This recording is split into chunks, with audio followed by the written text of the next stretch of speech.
in some senses, this is an ordinary presentation.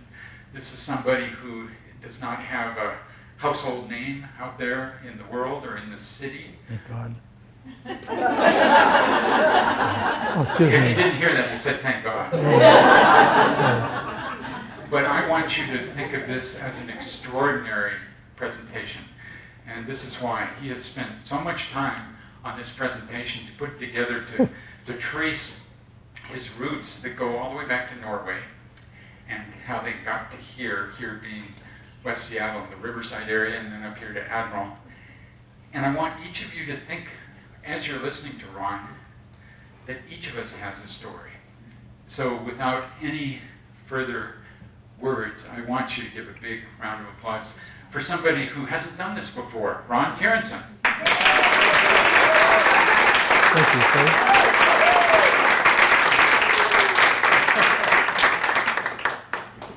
Well, my name is Ron Tjerandsen. It starts with a TJ, and it's pronounced Tjerandsen with a TJ, so it's pronounced just like the chair you're sitting on. And the reason for that is Norwegian hooks up J's with all kinds of other consonants, BJ, SJ, MJ, M. It's unbelievable. But there's this, well, that's the way it is. So I think the fun part will be, maybe those of you know me, this will help you to see why I turned out the way I did. This is So Clay Eels has given me this opportunity to let you all have a taste of a very thin slice of the fruitcake of family characters that ranged about here 100 years ago and a little more recently, and those that I'm still in contact with. And I'm going to stick to the immigrant part of the family, which is the Norwegian half. Nothing to do with my mother. It has nothing to do with my mother. It's just the father was a Norwegian, and so it's fun to see what happened to all of these people when they came and tried to make their mark. We'll look at where they came from and what they did when they got here and how it turned out, and what the impediments were that they had to surmount, and if they did, and finally what happened to their descendants with whom I'm still in contact. First then, where did they come from? Well, both grandmother and grandfather, my grandmother Sina Klungnes, Klungnes, and my grandfather Jakob Jack Tjerandsen, came from subsistence farms in hamlets on the west coast of Norway. So here is Haugesund, and the grandfather came from back in here, and my grandmother came up here east of Ålesund in a little hamlet called Torvik across from Åndalsnes.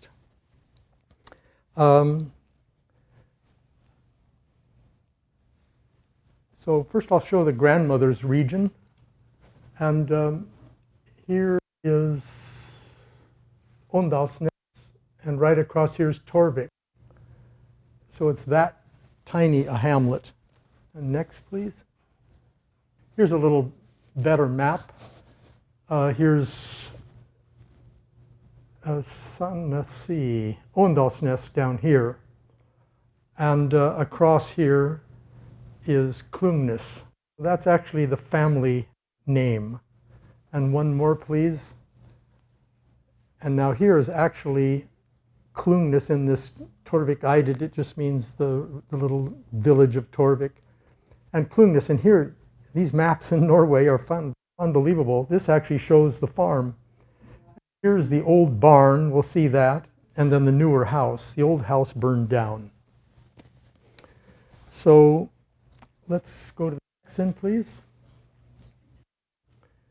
This was a card sent to my grandmother in 1907 from Torvik, looking across to Åndalsnes, and this is what she left. This was the old house, and this was sometime built in the early 1800s. This is a view of it during a funeral in the late 1800s. Look at these interesting characters here. The house burned down in 1930 and is now replaced with this house. And that's the view across. So as I said, the house burned down, that's the replacement, but the barn survived. This is about 200 years old. And I'd like to focus in for all the technical guys like Gary, another architect back here. Next slide will show how this is hooked together right here. Those are drive pins. So when we were talking, I didn't know the word, and so we each got out our dictionaries and we were fumbling around the dictionaries. And it turns out it's made out of yew wood. So these gnarly, nasty little bush trees that you see are yews. And that wood is so hard that it hasn't shrunk a centimeter for 200 years. So they knew what they were doing, as rugged as it looks. Here it is, it's still standing. Okay, next please. And then here's the view to the north, to the west, actually, up the fjord from the house. So they left. And this is a view of Åndalsnes in Romsdalen. And this was a treasured photograph. I have the original that my grandmother brought with her in her suitcase. And she never saw it again. And now the people. My grandmother on the upper left, and her sister Gudrun, who married a fellow in West Seattle. And there's Jacob and Albert and Gina. So the first place that she went, Jacob left first for America and set up shop in Thief River Falls, Minnesota. What a desperate looking place. Hey, my family's from there. Is that right? Is that true? I know that name. Yeah. Well, I'm certain it's a little cleaned up after that. But, and the next one, please, is the farmhouse Jacob built, and that's where he stayed. I think she left in 1902 at age 18, and then stayed with him and her other brother probably for 4 or 5 years. You'll find out why. I don't know very much about all that. And here is she on the left and her sister right. So they finally got together. As I said, she left in Gudrun, the older sister, left in 1900 at age 19, and Sina left 2 years later in 1902 at age 18. This is my grandfather's side. Unfortunately, there are no photographs of any of the farm buildings or anything I saw except what I took. That's my grandfather. And here's the area around Haugesund. It's east, and they went to Torsteinbu. And I'll tell you something interesting about Norwegian names. My grandfather's name was Tjerandsen, was his first name, and that means it's related to the word tarn, or a high mountain lake.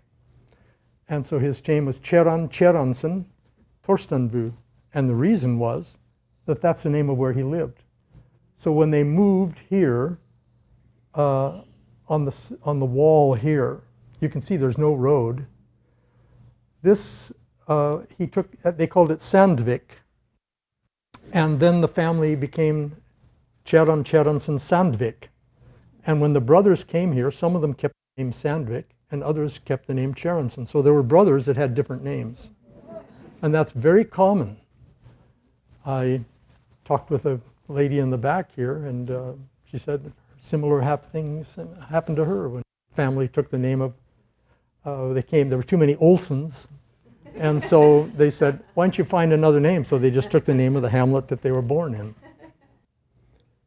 This is Torsteinbu, and we actually went there. I met my cousin on my father's side, and he drove me to all these godforsaken places. I mean, we had to go over just this gravel road to get to this place.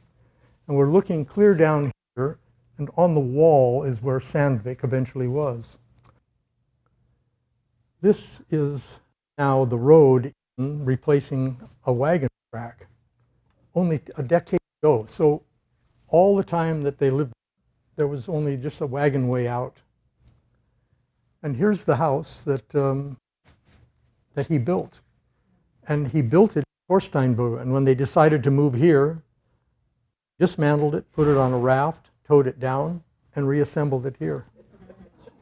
And there were 8 children living in this place, as there were 8 children in my grandmother's house. I mean, you just realize how packed these places were.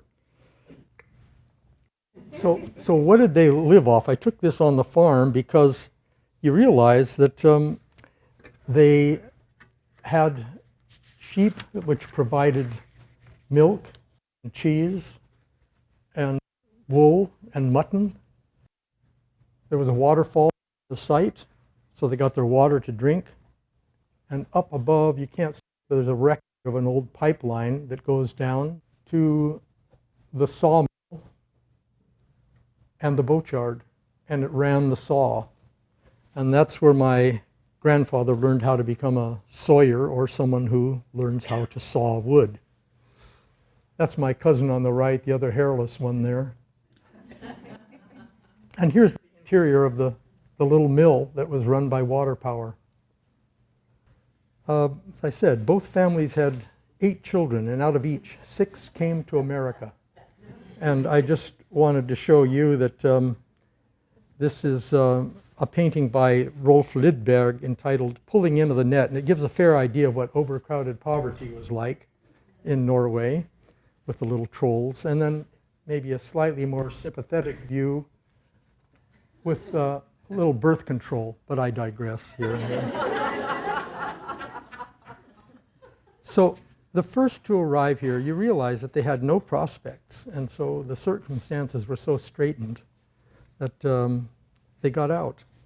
The first to arrive in 1898 at age 22 was my grandfather's sister, Ragnhild, R-A-G-N-H-I-L-D. It's a great name. I don't have any photos of the family except those from Deo Gloria, the history of the First Lutheran Church of West Seattle. And that's Ragnhild. She looks formidable. I never met her. She died in 1943. I was born in 1940. So she was the first to arrive. Then next was Thomas. That was her brother. And then Jack, my grandfather. And then Lars in 1906. And his 2 boys. Torvald's in the back, and I'll mention him later. And then Martin, the last, in 1908. So over the course of a short decade, my grandfather and his siblings all arrived here, and my grandmother and her sister settled here and stayed. All are buried at Forest Hill Cemetery out here in West Seattle. So now, that's the background. What did they do once they got here? There was plenty to do for people with little education if one was willing to do hard physical work. And incidentally, for a wide-ranging view of what that work might have been, I recommend going out to the Nordic Heritage Museum in Ballard. They have fantastic films of fishing, lumbering, boat building, all of the tasks that these guys knew how to do. And they were conditioned to hard work, and they were unafraid to do it. Poverty at home was a driver also. I'm showing this because it's the earliest GDP, or gross domestic product, for world countries that I could find. This is 1938, just before the war, and obviously they were there another 4 decades earlier. But if you look at the United States, USA, 19.9, so 20%. Add the UK at 7.1. Add USSR at 8.9. And then Germany at 8.7 and France at 4.6. That's 50% of the world's wealth was had with those half dozen countries. And the rest was distributed throughout the world. And so then if you go to Bulgaria, 0.3, and Norway, 0.3. Wasn't even 1%. So these were extremely poor countries. So no wonder they left. So the Scandinavians, they all turned to what they knew. They turned to fishing, sailing, lumbering, carpentry, and shipbuilding, and my family was no different. and they chose shipbuilding and fishing. I have no date for the establishment of the boatyard named Maritime Boat and Engine Works at 1710 Spokane Street, next to the north side of the old Bascule bridges spanning the Duwamish River. But Pacific Ports Journal for 1919 acknowledges it as a reputable concern, and the Pacific Fisherman Yearbook 1920 features the plant as shown here. It must have had some years getting to that level of development, but there are no family records that I could find. So that's the yard. Now here are some views that I dredged out of Mohi, which was a fabulous resource. The first of these four shows activity at the yard down here, just opposite the Bascule Bridge. I dated these by the number of tanks. So the next one I judge was taken probably in the 40s, where there's 2 tank farms. There's very little activity in the yard now. My grandfather died in 1940, and so I think the yard was going downhill at that time. Is a good one of Todd's Shipyards, where Tom Tjerandsen, Christine Scrindy's grandfather, went and became the head of the whole carpentry section. He was a very talented guy. You'll see that in a moment very clearly. The old mill, which is still there, Todd Shipyard, which is still there, and the creosote plant, which is now defunct. So here is a view of the yard when operations were successful with boats and barges in abundance, probably from the 30s. The bridge was built in 1924, so it's shortly thereafter. Fortunately, now we have some shots taken during working hours, so the next one will be fun. Dangerous looking crew. My grandfather here is the one leaning against the sawhorse. He was the president of Maritime. And then here's the, can you go back just one, please? I forgot to mention one thing.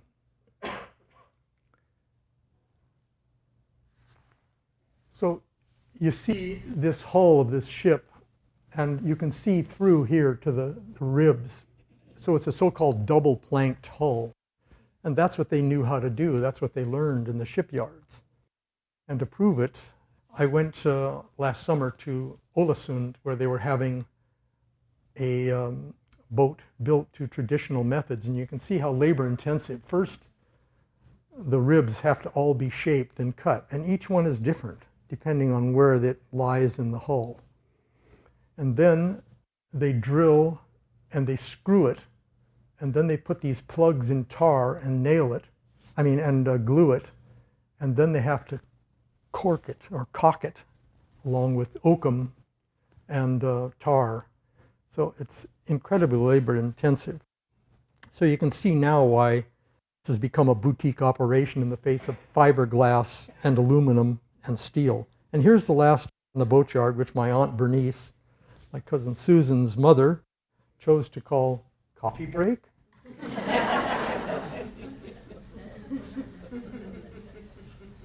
I like that, coffee break. So the next one is of Thomas, the oldest brother, and he left his 3 brothers in the business and took a job as carpentry foreman at Moran Brothers Shipyard, later bought by Todd. And here he is in his heyday. Looks like someone who knows his craft. No-nonsense guy. During his life, he designed and built 3 sailboats in his backyard by himself. The 32-foot Betty, named for his daughter in 1927, and the 37-foot Betty, which we see here.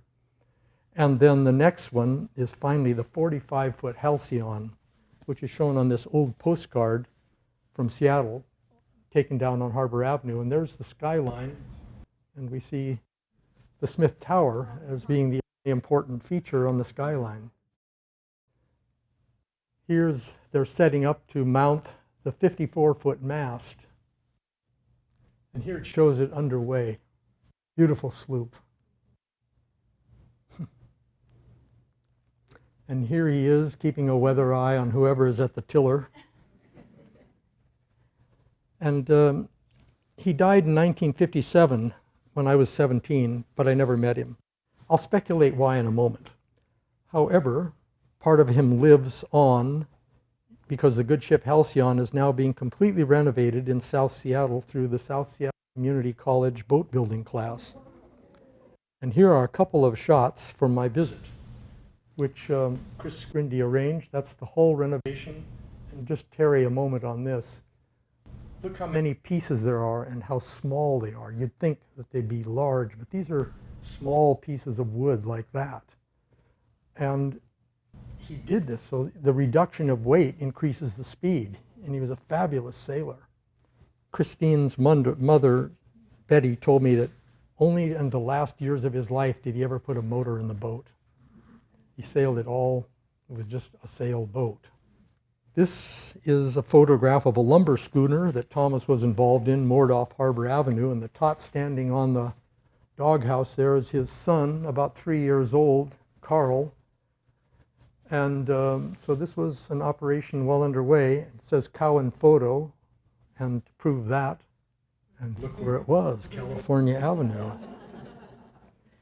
So sailing was long familiar to Thomas, who left home as a teenager to become a cabin boy. The three-masted bark, City of Agra, and rounded Cape Horn more than once. So now, that's what they did. Where did they live? I have some addresses where they settled in West Seattle, but the most important of them for me was that of my grandfather, Jack Encina. And here's the house that Jack built, literally. 710 Fairmont on the east edge above Fairmont Gulch, as we kids referred to it, but it is now more delicately referred to as the ravine. It is accessed off 39th and Admiral, just east of the bridge. Here's an early tax record of Jack's. Proof of ownership. I'll tell you a story. When I located the place about 30 years ago when I was standing out on the alley in front of it, and suddenly the gate opened and a woman came out and said, "May I help you?" And I said, "Oh, yes, I'm." She said, "Who are you?" And I said, "I'm Jack Tjerandsen's grandson." "Ah, come with me." So I went in and she went in the back door and she said, "Now we're going to the basement." I thought, well, she didn't look like an axe murderer, so I thought, we went down, and in the corner of the basement, there was a pit about 4 feet in diameter and about 18 inches deep, all lined with rock. She says, "Do you know what that is?" I said, "I haven't a clue." She said, "That was the fire pit under your grandfather's still." And the chimney was close by, so he piped the smoke so nobody could smell it into the chimney, and it went up and out. So with that, now that you have that disclosure, I'll tell you another piece of information. Shortly thereafter, I was out at Fisherman's Terminal, where they have good fishing gear and all kinds of stuff, and I was looking for a set of Helly Hansen rain gear. And there was an old-timer standing there, probably about as old as I am now, and he was thumbing through the stuff, and we got into a conversation about this and that and the next thing. Finally, he turned to me full on, and he said, "Who are you?" So I said, "Well, I'm Jack Tjerandsen's grandson." Oh, he went, "Yak. Yak made the best white lightning there ever was." That is a true story. So while Jack and Sina were building the house, he and Sina were living in one of those wood-sided canvas-top tents you see in the old photographs in the national parks. And my father, Ted, was born in the tent on April 13th, 1911. My aunt, Bernice, was born in the house in 1913, and my uncle in 1916. Incidentally, Martha Hardy of Tatoosh lived next door in a ramshackle cottage that somehow still survives. I met her just before she died in 1985. If any of you would like a good read by a West Seattle author, then try Tatoosh, describing her job as a fire lookout alone in the Cascades during the Second World War. So there she is. And when I met her, she looked at me and she said, "So you're Jack's grandson." Just, That was it. So Jack's other brothers lived in houses sprinkled about the central and north end of West Seattle. A couple of note are ones that was owned by Sina's sister Gudrun and her husband Tjerandsen, 1612-46, which has been meticulously renovated and restored. When my Aunt Bernice and her husband Arnie were first married, they lived in the very top of that house. And across the alley, just on the corner of Atlantic and 45th, is this one with the turret, which was always known as the Sandvik House. He was a cousin of my grandfather's, and as I was saying about this name of Tjerandsen and Sandvik, well, here he was. It was renovated by one of the builders. I think Sellen bought the house and turned it into a beauty. So if you're ever down in that corner of 45th and Atlantic and then around the corner, you'll see those two great houses. It's amazing just to consider now what a ship's carpenter could buy. So what did they do in their off time? My uncle told me that the guys worked 6 days a week. On one of Arnie's visits, he said that Jack was directing a layout and eyed the placement of the boat's ribs, squinted and said, "Tuck that one in a little bit there, Lars." And it was tonk, tonk, and he said, "Yeah, just right." And he reached into a pile of shavings and pulled out a bottle of White Lightning and took a pull and put it back in the shavings pile. I mean, these guys were incorrigible. And so then what did they do? They attended the First Norwegian Lutheran Church of West Seattle, now trimmed to the First Lutheran Church of West Seattle. But here's the original one built in 1918, and all the four brothers and the one sister attended as charter members. They went sailing regularly on Puget Sound. This postcard sent by Gudrun to Sina in North Dakota, who was staying with her brother, urging her to come to West Seattle, shows two of the grand sailboats of the year 1906. And that appears to be Alki Point. Exactly right. What else did they do? They went on outings. Here are two views at a gathering of some houseboats on Lake Tapps. First shows Jack, my grandfather. Doesn't look like a very friendly character. And there was my dad next to him there. And then here, I don't know who the suit with the bare feet and the skirt is, but I want you to look at the size of the hands on this guy. They're like grappling hooks. Wow. Unbelievable. I've never seen a pair of hands like that.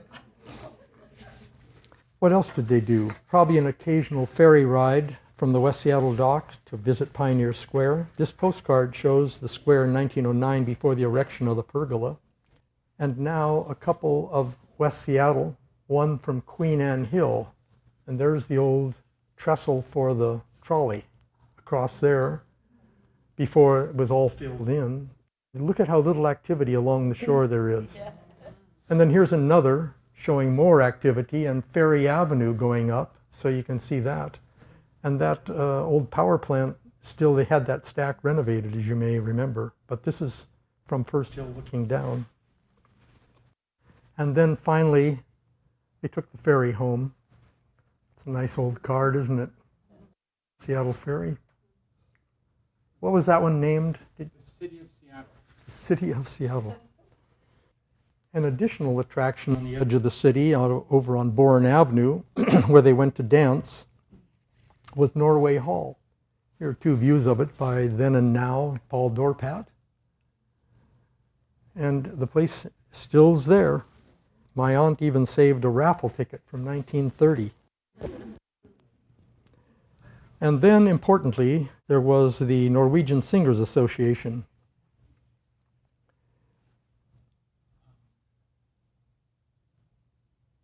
I'm afraid I don't have the whole group. I've just got the two. Okay, when I was there in Norway last summer, Thomas's niece, now 94, gave this group photo from 1914 to me. And these are two of the extractions. That's Tom, her grandfather, and my uncle. And my great uncle. And then here's my grandfather. There's the group. So you can see Nordmennenes sangforening.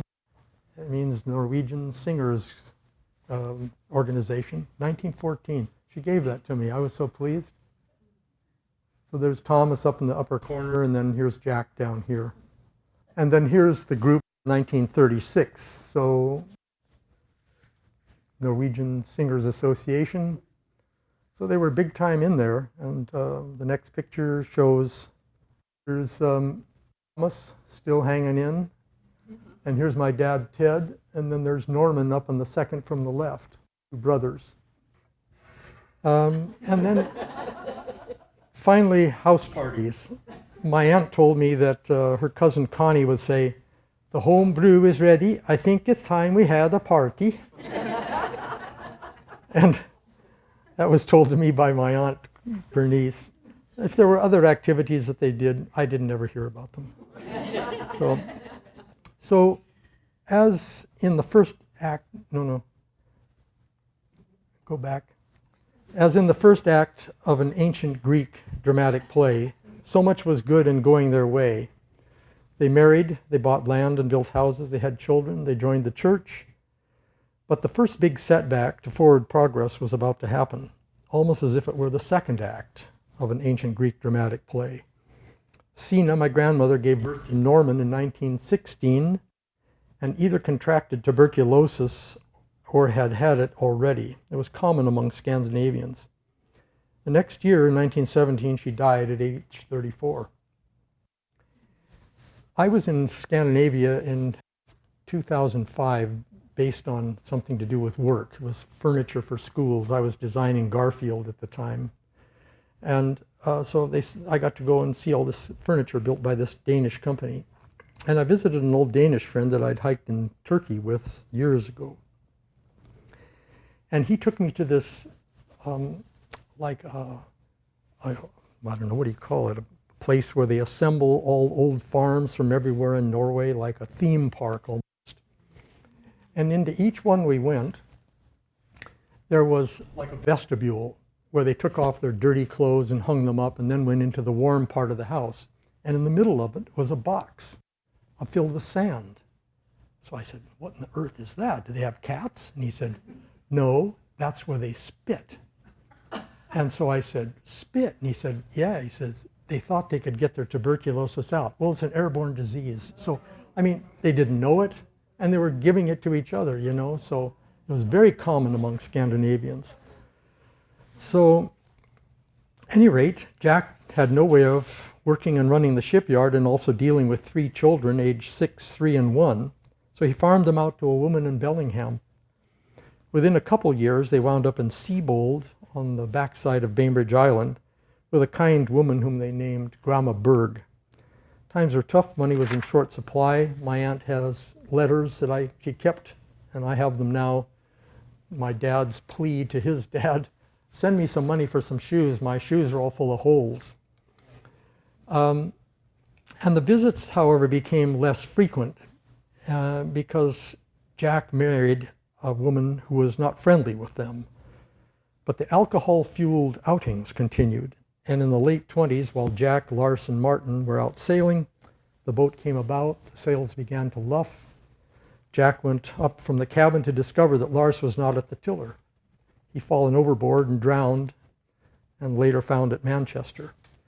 20 years later, one of his 2 sons got snagged in a crab pot line without an attached buoy on New Year's Eve party in Everett Harbor. Well, you know what they were doing. Was dragged overboard, drowned, and was never found. And what of Martin? His wife Lydia finally divorced him after being the brunt of drug abuse. Martin died in the boatyard office in 1948, where he lived alone. Their son Lloyd lived with Lydia, his mother, until he died of alcoholism. And what of Runhild? After 7 children and similar abuse, she divorced and lived alone until 1943 when she died. And what of Jack, my grandfather? He died in 1940, a few months before I was born, of a peptic ulcer exacerbated by regular intake of white lightning. And what of Thomas? Finally the family drama turns toward the light. Tom's wife pulled him away from the 3 wild brothers, and he became the sober breadwinner, running the carpentry section of Todd Shipyards. I stated earlier that I would speculate why I never met Tom in my life, nor for that matter did I meet his wife, Taya, until her last year in 1968. It was because Taya didn't want to have anything to do with the uncontrollable members of the family. Was she wrong? They had 4 children who grew up to go to college and succeed. The eldest, Carl, became a professor. Bertha married a doctor who incidentally was on duty at Providence Hospital and gave birth to me. Thomas Norman became an engineer, and Betty married a civil engineer, 2 of whose children became civil engineers, one of whom is in the room, who just retired at the highest grade possible, and that's Christine Scrindy. May I introduce my cousin?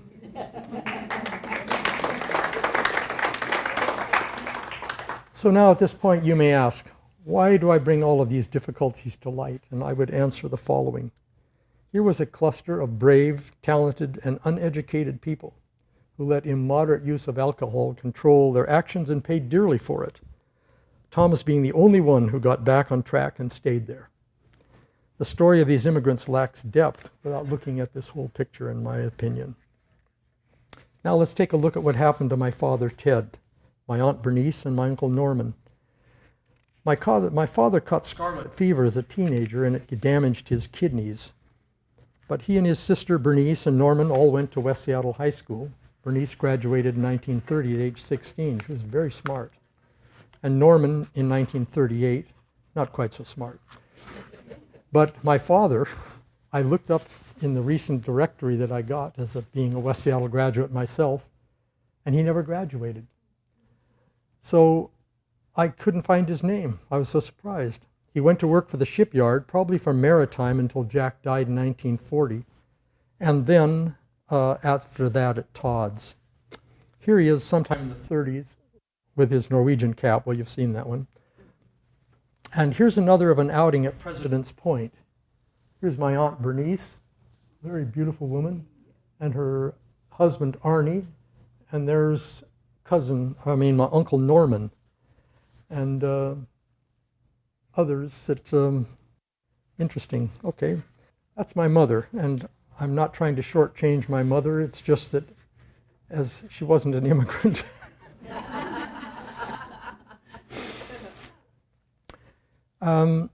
So then the next one is of me and Ted in 1942, and then another one in 1944 on the front porch of our old shingle house at 3726 Beach Drive, now demolished and replaced with a 6-unit condominium.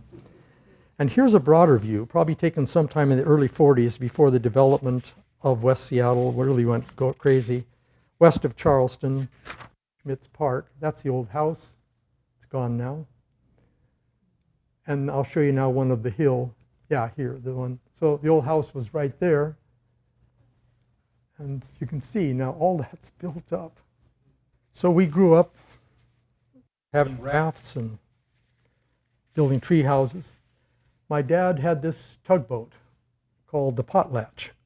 And he and my mother searched for logs that were lost from tows along the shore. There were huge tows that constantly went through up to the Duwamish Mills, the Seaboard Mill in particular.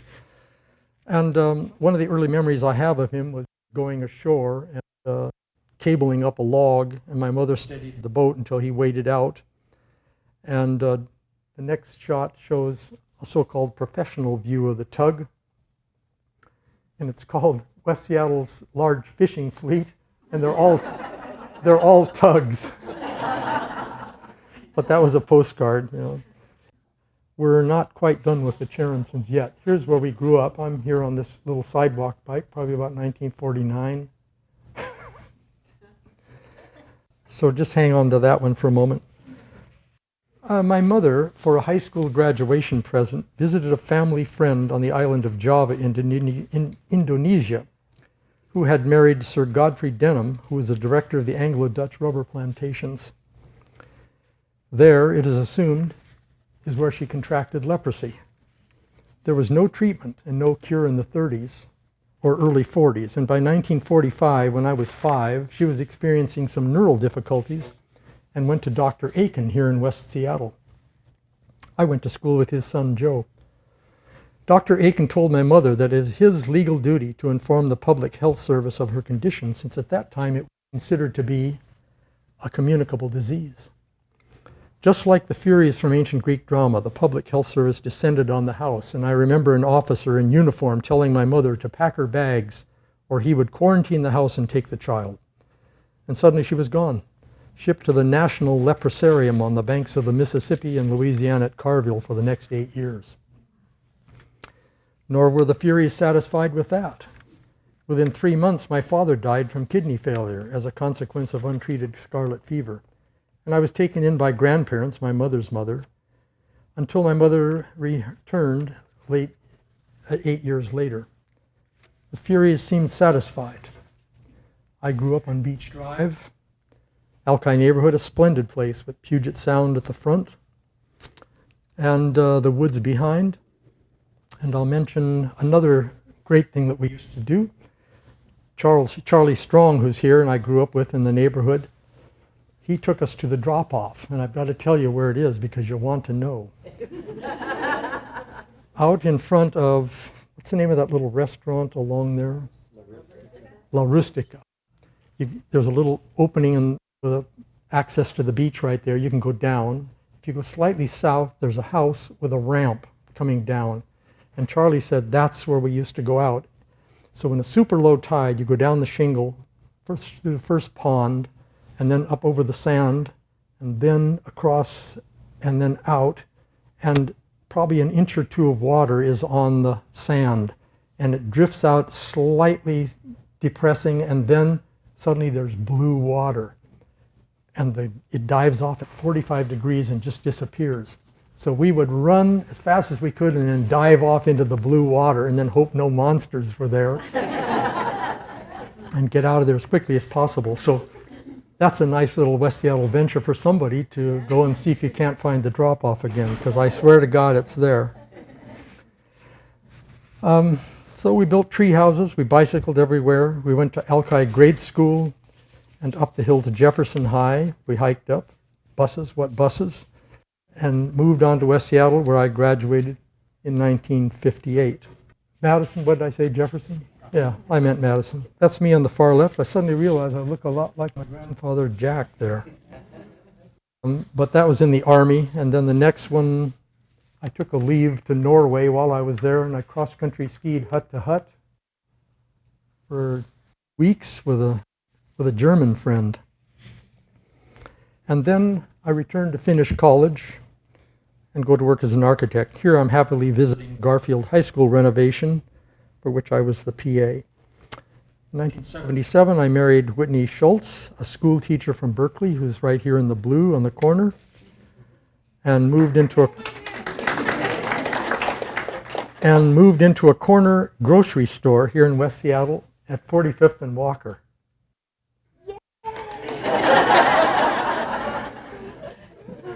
Now totally transformed, I have to tell you.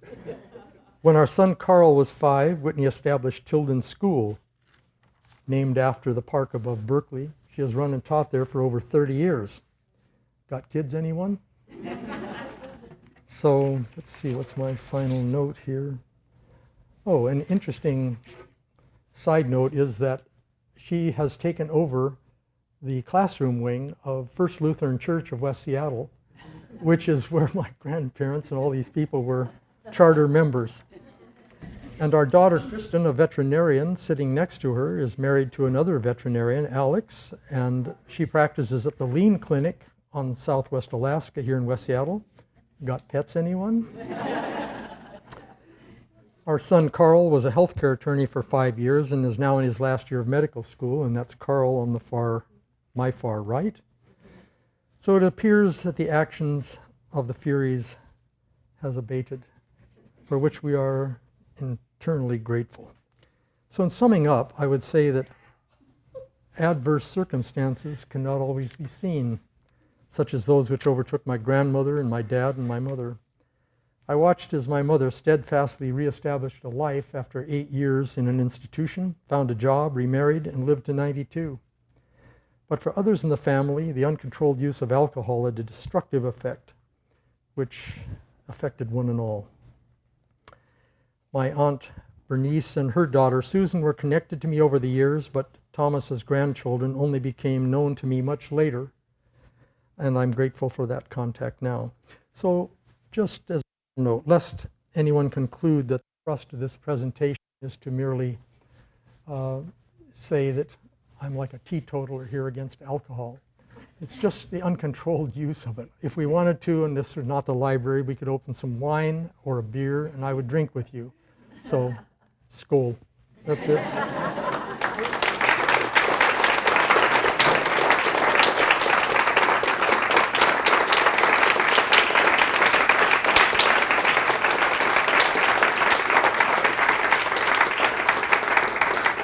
All right, start here. You raise your hand first. Ron, I have two questions. I couldn't see at whom you were gesturing when you named Christine Scrindy. Oh, I'm sorry. Here's Christine Scrindy right there. Yeah. And next to her is Susan Kinoshta, which is my cousin, my aunt's daughter. Yes. Yes, you may have said this at the first of the talk, but I guess I missed it. Why did your family come to West Seattle as opposed to going to someplace else? Yeah, I've wondered that. I have no idea. As I mentioned, my grandfather was dead before I was born. My father was dead when I was 5. My grandmother was dead years before that. And I never heard the stories. I just had to try to put all this together the best I could based on dates and photographs and things like that. So why they came here, I don't know. But the first one was Ragnhild. I know, and so she was a brave one. She was here early on. She was the first of them in 1898 at age 22. Imagine, just pulling the plug. And could you do it? I mean, it's amazing to think about, isn't it? But it was green and by the water. It wasn't like Norway. It looks like Norway, I grant that, absolutely. Yes, go ahead. I have a question about your grandfather's still. What did he use? What type of vegetation did he use to make white lightning? And was it legal or was it illegal? No, it was illegal at the time, totally. But I don't know again if I wish I knew. Not that I would like to reproduce it. But I don't know. But the way that guy wiped his mouth and said, Jack made the best white lightning that ever was. It must have been pretty good stuff. You had one? Yes. Did they come through Ellis Island, and then how did they come to Seattle Well, from I there? saw Boston on the tickets, and then they took the trains. So I don't know. Again, there's so much missing information. They had heard of it. Yeah, I mean, packed a bag and somehow got on board, and to hell with it, threw the tickets away, and nobody saved anything. You know what I mean? It was just, yes. I wanted to ask how the families could afford that trip over. They all looked dressed very nicely, and Yeah. they were very poor. Yeah. And yet they all came. How did that happen? I don't know. I think they worked and saved money somehow. I don't know. It's a question that's haunted me too. It's where'd the money come from? Casino in Norway? Yeah. And maybe, for example, the brother. Now we could ask the same question. Of course, it's like, which came first, the chicken or the egg? But the brother that set up shop in Thief River Falls, maybe he made money and sent back to them so that they could afford to come. That often happened. Yeah. So, but how did the first one get here? I don't know. Still a lot of money. Yes. How about Mother? Where is she from? Where did her family originate? My mother, Yes, San Francisco. but they came from somewhere else. Have you Well, started they're- that family research? Mixed British grill. Yeah. Scots, Irish, English. Had a fiery temper, so I'd give that to the Irish part. She was good with words, probably the British. No Irish. It has to be Irish. Incidentally, I will say one thing interesting about another fellow, excuse me, one of the so-called Alki boys that's in the back here, Gary Tisdale. Gary's also a graduate architect and worked as an architect his life too. And we all ranged about going through Alki and the various schools. His grandfather was none other than N.J. Blanchard. N.J. Blanchard. N.J. Blanchard, I mean, you know, we genuflect when we say, because he set up one of the finest boat works in the city. And when you see these beautiful, go to the wooden boat shows and you see these beautiful old cruisers with the bright work finish, you know, these beautiful woods and nice square prows, so you don't go fast through the water, you cruise. It's like motoring is distinct from driving. And his grandfather was Blanchard. So it's interesting just to see the difference between that part of the world that his grandfather cut out and mine. Mine was a much rougher type. I mean, they did the boats and the scows and the work boats and the fish boats. And he did, and it's interesting because his hung on longer because there was still a reason to do it because people had money and wanted beautiful boats. And I think it went out in 1959. Finally, I think I read that somewhere. So by that time, I mean, my grandfather's place was finished in the early 40s when he died. And you realize that suddenly steel and then aluminum and then fiberglass overtook the whole thing. And now wooden boats is just a little boutique operation, you know.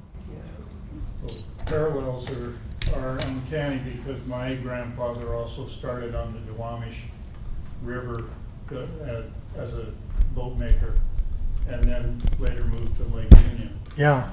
So it's It must have been a fascinating time down there. Yes.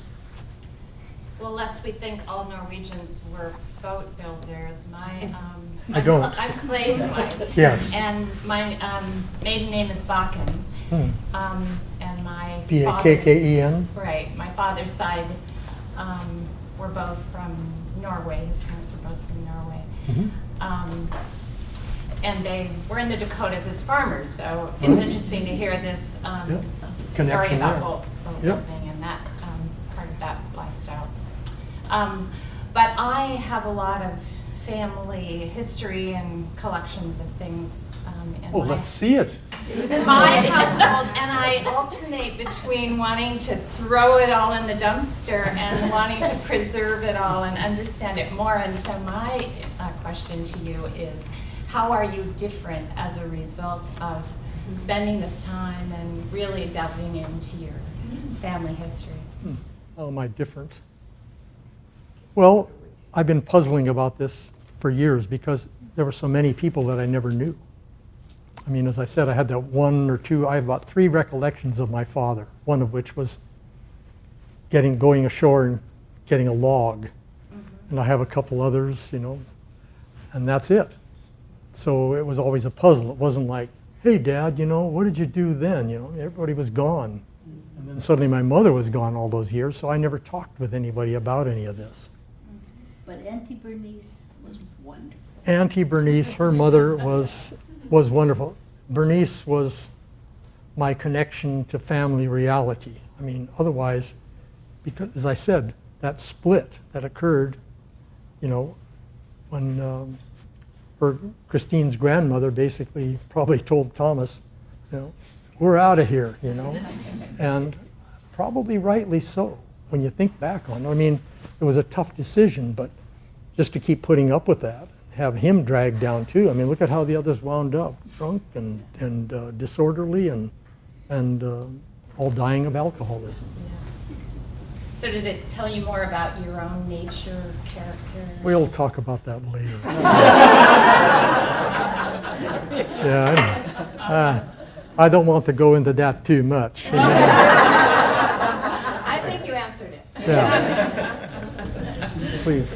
Well, it's interesting that you were talking about family names being about where Yes. the family homestead. Isn't that in Denmark, interesting? They Yeah. do the same. Yes. And my last name, Korsgaard, that's very the good. American pronunciation, Yeah. means farm at the Yeah. crossing. G-A-A-R-D? Yes. Yeah. And when they came over, my dad's parents, through Ellis Island, Oh. they were encouraged to change it to 1A, but they steadfastly, which it actually was in Danish with the umlaut. Well, it had a circle over the top. Yeah, and so they did change and put the two A's because that's how the Americans would be, well, at least they would find it easier to pronounce. Of course, it's still slightly different, but I always found that interesting, and they often would change their last name too. Sometimes taking the wife's or the mother's name if there were too many That's right. Jensens or Olsens. Or, Well, I know you Whitney had an old boyfriend before me. His name was Jerry Testo, and his father came from Italy, and his name was Testa. But they changed it because Testo sounded more American. Well, does it? I don't know. Well, the second thing is, do you feel like you went into architecture as, I'm not sure when you started studying that, probably college? 60s, yeah. 60s, because of your family's background in boat building? Probably. Working with wood? I've probably got building genes right now. I've designed, and I'm the general contractor for an addition to my daughter and son-in-law's house. And I'm in doing all kinds of grunt work, tearing stuff out. I'm building things. The concrete's been poured now, and Yeah. I like it. I mean, you know, It's satisfying. it is satisfying to me. I like to see how things go together. And so I can't explain it any more than that. I mean, there's a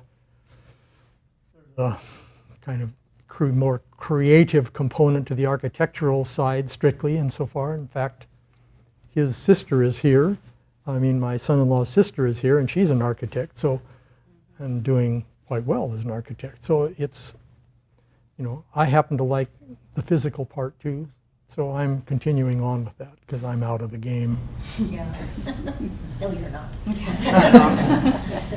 The little store that was there, when Yeah. did it cease being a store, and did you design this house? I did, yeah. It was built in 1906. We still have the original floorboards. But when did it? In the 50s, and then it was dead. I'm The sure. late 50s? Yeah.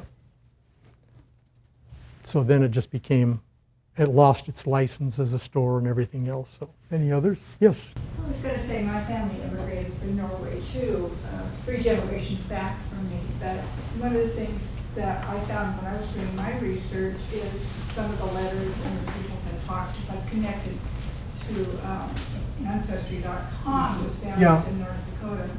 And they had letters, and so it's been really fascinating to learn. And one of the things that you mentioned was, how do you know why they went to certain places? And one of the things I found is that people would actually get letters. A friend would have come out here and said, come here, this is great. They especially like, Right. from some of the letters, they love this area because of all the water, which really appealed to them.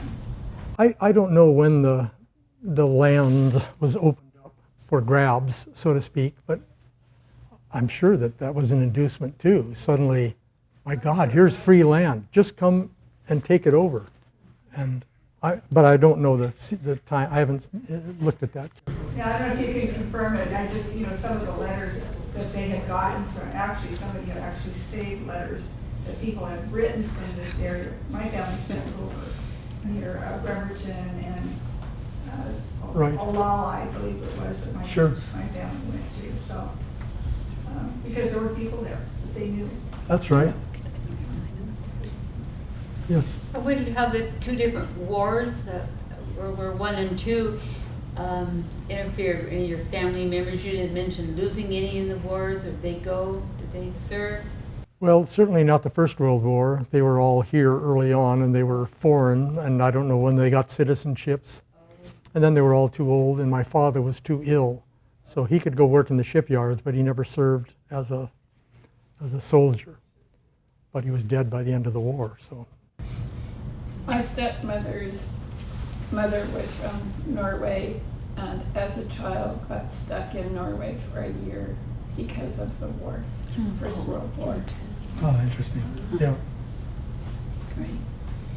Sandy? The sailboat that's being worked on by the college, was that a donation to the college, or who? Yeah, that was What went on? Christine can explain that better, probably. I wish. It was, A family secret. purchased. I mean, the sailboat had sat in ruins for years. And it was just us family folks, because it was our grandfather. It saddened us, but who could afford to buy this boat that once you bought it, it would just be like, the big hole in the water that you poured money into? Well, so a poor sucker did buy it. And he was dumping his life savings in it, and this had to end. So he arranged with the South Seattle Community College with their wood class so that he could get help. Cheap labor, and then he just bought parts. So that's why it's been somewhat of a slow process having the boat rebuilt. But it's the tentative date for it to be launched is when we were there. Wasn't it scheduled for this year? Which is probably unlikely, but. Which is probably unlikely. We had our doubts when we were there, but, so it is supposed to be fairly soon, within 5 years. How about that? Pegasus Bookstore, and I'm sure that Nordic Heritage Museum has a copy. They had a book by someone with the last name of Leander, Norwegians in Seattle. And in going through it, it was from the late 1890s up to, say, 2005. Yeah. Seeing things like this. Right. There's a very good book about Norwegians in Seattle. The big concentration, of course, was Ballard. And my grandfather, my mother's stepfather, he always sort of disparagingly referred to West Seattle as that other fish camp. So. I think that's a great note to end on. All of you, I want you to know that this doesn't happen without you coming out here. I mean, this is my wife likes to use a phrase that I've adopted now, the original social media, face-to-face. And it's also only possible because of support for the Historical Society. So if you like this, become a member. We got member forms. We've got all kinds of activities. Remember the Kenny this coming Saturday. And please give it up for Ron and his presentation.